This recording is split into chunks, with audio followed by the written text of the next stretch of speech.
बहुत स्वागत है आप सभी का। आप देख रहे हैं द राजनीति का विशेष सेगमेंट खबर और विश्लेषण। मैं हूं जब्बार खान। दोस्तों, 1 मई को पाकिस्तान और चीन के साथ काबुल में अफगानिस्तान ने एक बैठक की।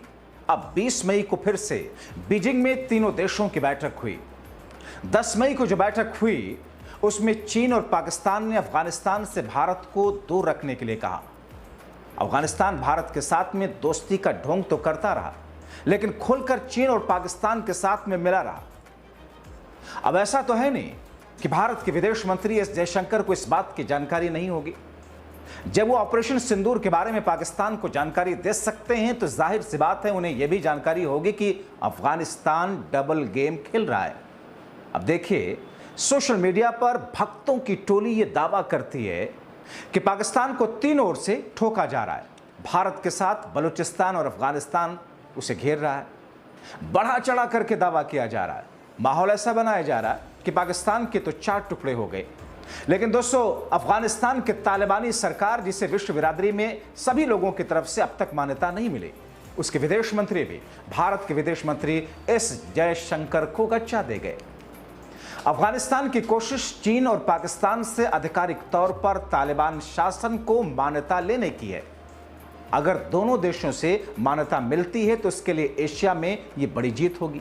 इसलिए वो भारत को इग्नोर कर रहा है, एक तरीके से हल्के में ले रहा है, और इसलिए पाकिस्तान और चीन से अपने रिश्ते को मजबूत करने में जुटा है। दोस्तों, पाकिस्तान, अफगानिस्तान और चीन के बीच में एक कूटनीतिक प्रयास 22 अप्रैल को जम्मू कश्मीर के पहलगाम में हुए आतंकी हमले के बाद तनाव के बढ़ने के बाद रहा, जिसके बाद से ऑपरेशन सिंदूर और पाकिस्तान हमले के जवाब में तालिबान ने भारत की हिमायत की। लेकिन चीन हमेशा की तरह पाकिस्तान के पक्ष में है। अफगानिस्तान चीन और पाकिस्तान के साथ साथ भारत के साथ भी रिश्ते गहरे कर रहा है। दोस्तों, अफगानिस्तान की तालिबान सरकार ये चाहती है कि उनके शासन को एशिया के तीनों ताकतवर देश मान्यता दें, लेकिन भारत पाकिस्तान के बीच अफगानिस्तान को किसी एक देश को चुनना ही होगा। उधर भारतीय सेना ने पिटाई के बाद पाकिस्तान के उप प्रधानमंत्री और विदेश मंत्री इशाक डार भागे भागे चीन पहुंचे। इशाक डार ने चीनी विदेश मंत्री वांग यी और अफगानिस्तान के अंतरिम विदेश मंत्री आमिर खान मुत्ताकी से मुलाकात की। इस दौरान बीजिंग की महत्वाकांक्षी बेल्ट एंड रोड पहल के तहत बन रहे चीन पाकिस्तान आर्थिक कॉरिडोर को अफगानिस्तान तक फैलाने पर सहमति बन गई। इस बैठक में CPEC को लेकर के चर्चा भले ही हुई हो, लेकिन असल में इसे चीन को अपने पक्के दोस्त पाकिस्तान और अफगानिस्तान तालिबान के बीच तनाव कम कराने की कोशिश के तौर पर देखा जा रहा है। पाकिस्तान के विदेश मंत्रालय ने एक बयान जारी कर इस मुलाकात को अनौपचारिक त्रिपक्षीय बैठक बताया। पाक विदेश कार्यालय के बयान में कहा गया, उप प्रधानमंत्री और विदेश मंत्री senator Mohammad Ishaq Dar Communist Party of China के राजनीतिक ब्यूरो के सदस्य और पीपुल्स रिपब्लिक ऑफ चाइना के विदेश मंत्री वांग यी और अफगानिस्तान के कार्यवाहक विदेश मंत्री आमिर खान मुत्ताकी ने बीजिंग में एक अनौपचारिक त्रिपक्षीय बैठक की। इसमें आगे कहा गया कि वो बेल्ट एंड रोड इनिशिएटिव सहयोग को गहरा करने और CPEC को अफगानिस्तान तक विस्तारित करने पर सहमत हुए हैं। यानी कि दोस्तों, चाइना जो इन्वेस्ट कर रहा है, जो इकोनॉमिक कॉरिडोर बना रहा है पाकिस्तान के अंदर, उसे आगे ले जाकर के अफगानिस्तान तक ले जा रहा है, और इस पर अफगानिस्तान के साथ सहमति बन गई। बयान के मुताबिक 6ठी त्रिपक्षीय विदेश मंत्रियों की बैठक काबुल में जल्द ही पारस्परिक रूप से सुविधाजनक स्थान पर आयोजित किए जाने पर सहमति बनी है। दोस्तों, पाकिस्तान इस समय कई मोर्चों पर घिरा हुआ। हाल में ही भारत के साथ में सैन्य टकराव में पाकिस्तान सेना की जमकर फजीहत हुई, जब भारतीय बलों ने उसके घर में घुसकर निशाना लगाया। वहीं अफगानिस्तान तालिबान ने उसके खिलाफ में मोर्चा खोला हुआ है। इस दोहरी मार से बचने के लिए पाकिस्तान के उप प्रधानमंत्री और विदेश मंत्री इशाक डार भागे भागे चीन पहुंचे। हालांकि भारत से तो पाकिस्तान को चीन नहीं बचा पाया, लेकिन वो काबुल और इस्लामाबाद के बीच पुल बनने की कोशिश कर रहा है।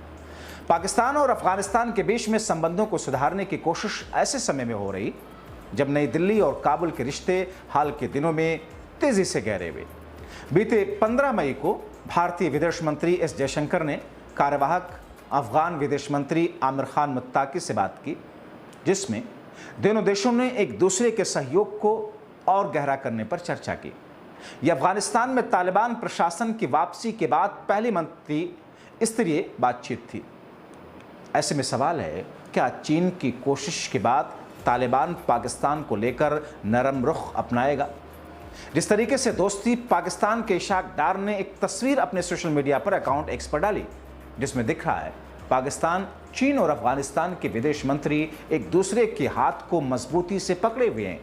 ये भारत को संदेश है कि देखो, जिसे आप अपना बता रहे थे, अपना मान रहे थे, उसे तो हमने अपने साथ मिला लिया, अब क्या करेंगे? ये विदेश मंत्री एस जयशंकर की विदेश नीति भी क्या विफल है? ठीक उसी तरीके से जिस तरह एस जयशंकर ने कहा था कि ऑपरेशन सिंदूर की शुरुआत में हमने पाकिस्तान को मैसेज भेज दिया था, जिसमें कहा था कि हम आतंकी ढांचों पर हमला कर रहे हैं, हम सेना पर हमला नहीं करेंगे, इसलिए सेना के पास एक विकल्प है कि वो इससे अलग रहे और इसमें दखल ना दे। उन्होंने इस सलाह को न मानने का फैसला किया। विदेश मंत्री के इस बयान को न केवल विपक्षी नेताओं ने शेयर कर इस पर सवाल खड़े किए, बल्कि सोशल मीडिया पर लोग इस पर सवाल उठा रहे हैं। अब ऐसे में एस जयशंकर के बयान पर हंगामा होने के बाद में भारत सरकार के पीआईबी ने भी सफाई दी। पीआईबी की फैक्ट चेक यूनिट ने सोशल मीडिया एक्स पर पोस्ट में लिखा, केंद्रीय मंत्री डॉक्टर एस जयशंकर के बयान को गलत संदर्भ में पेश किया जा रहा है। पीआईबी फैक्ट चेक ने सोशल मीडिया पर किए जा रहे ऐसे दावों का पूर्व में खंडन किया है। विदेश मंत्री एस जयशंकर के बयान का संदर्भ क्या था, इस बारे में पीआईबी या बीजेपी नेताओं ने खुल करके कोई जानकारी नहीं दी। मगर दोस्तों, वो अफगानिस्तान जिसको लेकर के भारत कितना ज्यादा वहां पर इन्वेस्ट करता है, भारत अफगानिस्तान को किस तौर पर एक छोटे बच्चे की तरह सहारा देता है, भारत के होम ग्राउंड्स अफगानिस्तान के क्रिकेट और क्रिकेटर्स के लिए एक तरीके से होम ग्राउंड्स हैं, वो अफगानिस्तान पाकिस्तान और चाइना के साथ में गलबहियां कर रहा है। ये देखना होगा क्या है मोदी की विदेश नीति। बहुत शुक्रिया।